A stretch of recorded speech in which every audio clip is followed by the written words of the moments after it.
അയ്യോ, ഹോംവർക്ക് ചെയ്യാൻ മറന്നു പോയല്ലോ ടീച്ചറേ. ഓ, പഠിച്ചിട്ട് ഓർമ്മ വരുന്നില്ല. ഇത് പഠിക്കാൻ എന്ത് ടഫാ. അങ്ങനെയുള്ള ചോദ്യങ്ങൾ എപ്പോഴും നിങ്ങൾക്ക് ഉണ്ടാവാറുണ്ടോ?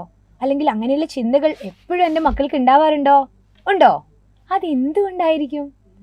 ഹോംവർക്ക് ചെയ്യാൻ മറന്നു പോകുന്നു, പഠിച്ച കാര്യങ്ങൾ ഓർമ്മ വരുന്നില്ല, ചില കാര്യങ്ങൾ പഠിക്കാൻ നല്ല ടഫായിട്ട് തോന്നുന്നു. എന്തുകൊണ്ടായിരിക്കും? മക്കൾ ചിന്തിച്ചിട്ടുണ്ടോ? അമ്മമാര് ചിന്തിച്ചിട്ടുണ്ടോ? ആ, അത് പഠനം ആസ്വദിച്ച് പഠിക്കാത്തത് കൊണ്ടാണ് അല്ലേ? പഠിക്കുന്ന കാര്യങ്ങൾ നമ്മൾ എങ്ങനെ പഠിക്കണം? ആസ്വദിച്ച് പഠിക്കണ്ടേ?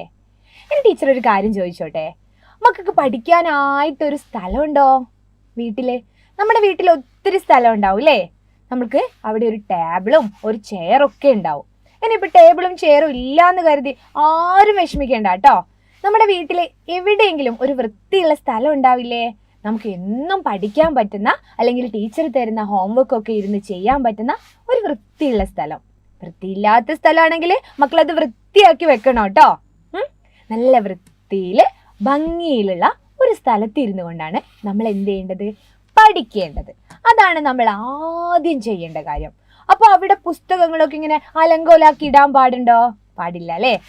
പുസ്തകങ്ങളൊക്കെ അടക്കി ഒതുക്കി വെക്കണം. അതുപോലെ പേന, പെൻസിൽ, ആവശ്യമുള്ള കളർ, അങ്ങനെ അത്യാവശ്യം വേണ്ട സാധനങ്ങൾ മാത്രമാണ് അവിടെ ഉണ്ടാവാൻ പാടുള്ളൂ അല്ലേ? അപ്പോൾ എന്നും പഠിക്കേണ്ടത് അവിടെ ഇരുന്നാണേ. ഇനിയിപ്പോൾ ടീച്ചർ തരുന്ന ഹോംവർക്ക് മറന്നുപോയി എന്ന് പറഞ്ഞ് നമ്മൾ ടീച്ചറോട് അല്ലേ എക്സ്ക്യൂസ് പറയാറില്ലേ?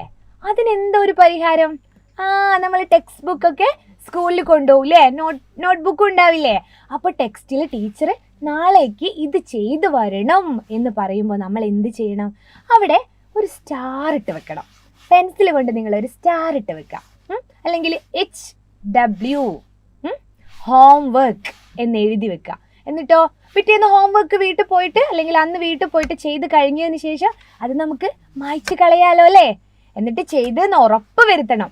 അതാരും കൂടെ ശ്രദ്ധിക്കണം, അമ്മമാരും വീട്ടിലുള്ളവരും കൂടെ ശ്രദ്ധിക്കണേ. പിന്നെ എന്താ നമ്മൾ ചെയ്യേണ്ടത്? ഇനിയിപ്പം നമുക്കുള്ളൊരു ശീലാണ് ബെഡിലിരുന്ന് അങ്ങ് പഠിക്കാം. മഴയൊക്കെ അല്ലേ, ഞാൻ ഇവിടെ ബെഡിലിരുന്ന് പഠിക്കും എന്ന് നിങ്ങൾ ചിന്തിക്കാറുണ്ടോ? അല്ലെങ്കിൽ കിടന്നുകൊണ്ട് പഠിക്കാറുണ്ടോ? ഈ ബെഡിന്റെ ഒരു പ്രശ്നം എന്താ അറിയോ മക്കളെ? ബെഡ് നമ്മൾ അവിടെ ഇരുന്ന് പഠിക്കുകയാണെങ്കിലും നമ്മളിങ്ങനെ വിളിക്കും, ഇവിടെ കിടക്ക്, ഇവിടെ കിടക്ക്, ഇവിടെ കിടക്ക് എന്ന്. അപ്പോൾ നമുക്ക് കിടക്കാനുള്ള ഒരു തോന്നലുണ്ടാവും, ഒരു ടെൻഡൻസി ഉണ്ടാവും. അപ്പോൾ എന്താ അറിയോ, നമ്മൾ പഠിക്കുന്ന കാര്യങ്ങളൊന്നും അങ്ങ് അവിടെ എത്തില്ല. എവിടെ എത്തില്ല? നമ്മുടെ മെമ്മറിയിലോട്ട് പോകണം അല്ലേ? നമ്മുടെ ബുദ്ധി, നമ്മുടെ അല്ലെങ്കിൽ തലച്ചോറിൻ്റെ ഉള്ളിൽ എത്തിക്കഴിഞ്ഞാലല്ലേ നമുക്കത് പിന്നെ എടുത്തിട്ട് പ്രവർത്തിക്കാൻ പറ്റുള്ളൂ. പിന്നെ അത് യൂസ് ചെയ്യണമെങ്കിൽ എവിടേക്ക് പോകണം? നമ്മുടെ മെമ്മറിയിൽ എത്തണം അല്ലേ? അപ്പം നമ്മൾ നിവർന്നിരുന്ന് പഠിക്കണം. ബെഡിലിരുന്ന് ഇനി ആരും പഠിക്കരുത് കേട്ടോ. ബെഡ് ഉറങ്ങാനും കിടക്കാനും മാത്രമുള്ള സ്ഥലമാണ്, പഠിക്കാനുള്ള സ്ഥലം അല്ലേ അല്ല. പിന്നെ ഒരു കാര്യം, പഠിച്ച കാര്യങ്ങൾ മറന്നു പോകുന്നില്ലേ? അത് നമ്മൾ പറഞ്ഞില്ലായിരുന്നോ? പഠിച്ച കാര്യങ്ങൾ മറന്നു പോകുമ്പോൾ എന്താ ചെയ്യുക? നമ്മളത് എങ്ങനെ പഠിച്ചാൽ ഓർക്കാൻ പറ്റും? ഇപ്പം ടീച്ചർ പറയുന്നു 10 മിഠായിയിൽ നിന്ന് 3 മിഠായി ഞാൻ എൻ്റെ ഫ്രണ്ടിന് കൊടുത്തു. 10 മിഠായിയിൽ നിന്ന് 3 മിഠായി ഞാൻ ആർക്ക് കൊടുത്തു? എൻ്റെ ഫ്രണ്ടിന് കൊടുത്തു. അപ്പോൾ നമ്മുടെ വീട്ടിലൊരു 10 എണ്ണമുള്ള എന്തെങ്കിലും ഉണ്ടാവില്ലേ? ഇനിയിപ്പോൾ മിഠായി വീട്ടിലില്ല, അയ്യോ കഷ്ടം, അങ്ങനെ വിചാരിക്കേണ്ട. മിഠായി ഇല്ലെങ്കിൽ നമുക്ക് കല്ലെടുത്ത് വെച്ചിട്ട് 10 കല്ലിങ്ങനെ നിരത്തി വെക്കാം, അല്ലെങ്കിൽ 10 മഞ്ചാടിക്കുരു നിരത്തി വെക്കാം. എന്നിട്ട് എത്ര മിഠായിയാണ് ആർക്കാണ് കൊടുക്കുന്നത്? ഫ്രണ്ടിന് എത്രയാണ് കൊടുത്തത്? 5 ആണോ 3 ആണോ? എത്രയാണെങ്കിലും ആ 10 എണ്ണത്തിൽ നിന്ന് നമ്മൾ എന്ത് ചെയ്യണം? 5 എണ്ണം മാറ്റി വെക്കുക. അപ്പോൾ എത്ര മിഠായി അവിടെ ബാക്കി ഉണ്ടാവും? അല്ലെങ്കിൽ എത്ര കല്ല് അവിടെ ബാക്കി ഉണ്ടാവും? എണ്ണി നോക്കിക്കേ. 5 മിഠായി പോയാൽ 1 2 3 4 5 കല്ല് അവിടെ ബാക്കി ഉണ്ടാവില്ലേ? അല്ലെങ്കിൽ 5 മഞ്ചാടി ആണെങ്കിൽ 5 മഞ്ചാടി അവിടെ ബാക്കി ഉണ്ടാവില്ലേ? അപ്പം നമുക്ക് എന്തറിയോ, അത് നമുക്ക് ഓർമ്മയിലേക്ക് പോകും. നമ്മളത് ചെയ്തിട്ടാണ് പഠിക്കുന്നത്. നമ്മളത് ബൈ ഹാർട്ട് പഠിച്ചതല്ല, വായിച്ചു പഠിച്ചതല്ല, നമ്മളത് ചെയ്തിട്ടാണ് പഠിക്കുന്നത്. അപ്പോൾ ചെയ്ത് പഠിക്കുമ്പോൾ നമുക്ക് എന്ത് ചെയ്യാൻ പറ്റും? അത് ഓർമ്മയിൽ നിൽക്കും.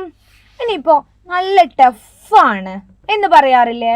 ഇതെനിക്ക് വേണ്ട, ഇംഗ്ലീഷ് പഠിക്കാൻ എനിക്ക് ടഫാണ്, അല്ലെങ്കിൽ ഗണിതം പഠിക്കാൻ എനിക്ക് ടഫാണ്, മാത്സ് എനിക്ക് ഇഷ്ടമല്ല, അങ്ങനെയൊക്കെ പറയാറുണ്ടോ?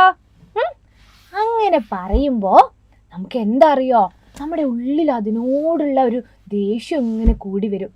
അപ്പം നമ്മളൊരു കാര്യം പഠിക്കുമ്പോൾ എന്ത് ചെയ്യണോ, ഇതെനിക്ക് പഠിക്കാൻ ഇഷ്ടമാണല്ലോ എന്ന് വിചാരിച്ച് പഠിക്കണം. ഇനിയിപ്പോൾ കണക്ക് ചെയ്യാൻ പറ്റുന്നില്ല, അല്ലെങ്കിൽ ഇംഗ്ലീഷ് വായിക്കാൻ പറ്റുന്നില്ല, മറന്നു പോകുന്നു, ഇതെനിക്ക് ടഫാണ് എന്ന് മക്കൾക്ക് തോന്നുകയാണെങ്കിൽ എന്ത് ചെയ്യണം എന്നറിയോ? ആദ്യം നമുക്ക് ഇഷ്ടമുള്ളൊരു കാര്യം ചെയ്യാം. ആദ്യം ഒന്ന് കളിച്ച് രസിച്ച് കഴിഞ്ഞതിന് ശേഷം നമ്മൾ പഠിക്കാനിരിക്കാം. അല്ലെങ്കിൽ ചിത്രം വരയ്ക്കാൻ എല്ലാവർക്കും ഇഷ്ടമായിരിക്കുമല്ലോ അല്ലേ? അപ്പോൾ ആദ്യം ഒരു പൂവിൻ്റെ ചിത്രമൊക്കെ വരച്ച്, പൂവിന് നമ്മൾ ഇംഗ്ലീഷിൽ എന്ത് പറയും? ഫ്ലവർ അല്ലേ? അപ്പോൾ നമ്മൾ അതിനെന്ത് പറയും? ഫ്ലവർ എന്ന് പറയുന്നു. ഒരു പൂവിൻ്റെ ചിത്രം വരച്ചിട്ട് അതിൻ്റെ അടിയിൽ എന്ത് എഴുതുന്നു? FLOWER, ഫ്ലവർ അല്ലേ? അപ്പോൾ നമ്മൾ എന്ത് പഠിക്കും? ചിത്രം കാണുന്നതിനോടൊപ്പം അത് എഴുതാനും നമ്മൾ പഠിക്കുന്നു. കാറ്റ്, പൂച്ചയെ വരയ്ക്കാൻ അറിയോ? പൂച്ചയെ വരയ്ക്കാൻ അറിയുന്നവർ പൂച്ചയെ വരച്ചുകൊണ്ട് കാറ്റ്, CAT. അതെങ്ങനെയാണ് വായിക്കുന്നത്? CAT എന്നുള്ളത് കാറ്റ്. അപ്പൊ പൂച്ചയുടെ ചിത്രവും കാറ്റ് എന്നും നമ്മൾ പഠിച്ചു. ഡോഗ്, ബോയ്, ഗേൾ, അങ്ങനെ എല്ലാം നമുക്ക് അങ്ങനെ പഠിച്ചെടുക്കാം അല്ലേ? എങ്ങനെയാ പഠിക്കുക? ഇഷ്ടപ്പെട്ട് പഠിക്കണം. അപ്പൊ ഇനിയിപ്പോൾ മലയാളത്തിൽ നമുക്കൊരു വാക്ക് എഴുതണം. അമ്മ. അമ്മയെ നമുക്കിഷ്ടമാണ് അല്ലേ? അപ്പൊ അമ്മ എന്ന് എഴുതി പഠിക്കാൻ അമ്മ എന്ന് നമുക്ക് വേണം അല്ലേ? ഒരു പേപ്പർ എടുക്കാം, ഒരു ചാർട്ട് പേപ്പർ. അപ്പൊ അത് രക്ഷിതാക്കളും കാണുന്നുണ്ടാവുമല്ലോ അല്ലേ? നമ്മൾ മക്കൾക്ക് ചെയ്യാൻ പറ്റാത്തത് പാരൻസ് ഹെൽപ്പ് ചെയ്യൂലേ? അച്ഛനോ അമ്മയോ ഒക്കെ നമ്മളെ ഹെൽപ്പ് ചെയ്യൂലേ? ചേച്ചിമാരൊക്കെ ഹെൽപ്പ് ചെയ്യും. അപ്പൊ ഒരു ചാർട്ട് പേപ്പർ ഇങ്ങനെ കട്ട് ചെയ്തിട്ട് ഒന്നിൽ എന്ന് എഴുതുക, അടുത്ത പേപ്പറിൽ എന്ത് എഴുതുക? മ എന്ന് എഴുതുക. അമ്മ. അമ്മ വന്നു, അല്ലെങ്കിൽ അമ്മ വിളിച്ചു എന്നൊക്കെ എഴുതണമെങ്കിൽ നമ്മൾ ഓരോ അക്ഷരവും അങ്ങനെ പേപ്പറിൽ എഴുതുക, അത് ഡിസോർഡർ ആക്കി വെക്കുക. പിന്നെ എന്ത് ചെയ്യട്ടെ? പിന്നെ കുഞ്ഞുമക്കൾ എന്ത് ചെയ്യട്ടെ? അതൊക്കെ ഓർഡറിലാക്കി വെക്കട്ടെ. അപ്പൊ ടീച്ചർ പറഞ്ഞ കുറേ കാര്യങ്ങൾ മക്കൾക്ക് ഓർമ്മയുണ്ടല്ലോ അല്ലേ? ഇപ്പം ബെഡിലിരുന്ന് പഠിക്കരുത് പറഞ്ഞു, ബെഡിലിരുന്ന് പഠിക്കാൻ പാടില്ലേ? പിന്നെ എന്താ? കാര്യങ്ങൾ ചെയ്ത് പഠിക്കുക. പിന്നെ ഉള്ളത് നമ്മളെ ഇഷ്ടപ്പെട്ട് പഠിക്കുക. അങ്ങനെയൊക്കെയാണ് ചെയ്യേണ്ടത്. I hear, I forgot, I see, I remember. പിന്നെ I do, I understand, I discover, I became. എന്ന് പറഞ്ഞാൽ എന്താ? ഞാൻ കേട്ടപ്പോൾ മറന്നുപോയില്ലേ? കണ്ടപ്പോൾ അത് ഓർമ്മിച്ചു, പിന്നെ ചെയ്തപ്പോൾ അത് മനസ്സിലാക്കി, പിന്നെ നമ്മൾ കണ്ടെത്തിയപ്പോൾ എന്താണ്? കണ്ടെത്തിയപ്പോൾ നമ്മൾ ആയിത്തീരുകയാണ്. അങ്ങനെയാണ് ഡോക്ടർ മരിയ മോണ്ടിസോറി എന്ന് പറയുന്ന എഡ്യൂക്കേഷണൽ എക്സ്പേർട്സ് നമ്മളോട് പറഞ്ഞു തന്നത്. അതൊന്നും മക്കൾക്ക് മനസ്സിലാവില്ല അല്ലേ? എന്നാലും പാരൻസ് ഒക്കെ കേൾക്കുന്നുണ്ടാവില്ലേ? അപ്പോൾ ഇങ്ങനെ വേണം നമ്മൾ പഠിക്കാൻ. ഒരു കാര്യം കേട്ട് കഴിഞ്ഞാൽ നമ്മൾ അത് മറക്കുമെന്ന് ഉറപ്പാണ്, കണ്ടു കഴിഞ്ഞാൽ ഓർമ്മിക്കും. പക്ഷെ അത് ചെയ്ത് കഴിയുമ്പോഴാണ് നമ്മുടെ ഉള്ളിൽ, നമ്മുടെ മക്കളുടെ ഉള്ളിലായാലും നമ്മുടെ ഉള്ളിലായാലും അത് തറച്ചു നിൽക്കുന്നത്. അപ്പോൾ ഈ വഴികളിലൂടെയൊക്കെ മക്കൾ ഇനി പോയി നോക്കില്ലേ? മറ്റൊരു ക്ലാസ്സിൽ കാണാം. ടാറ്റാ.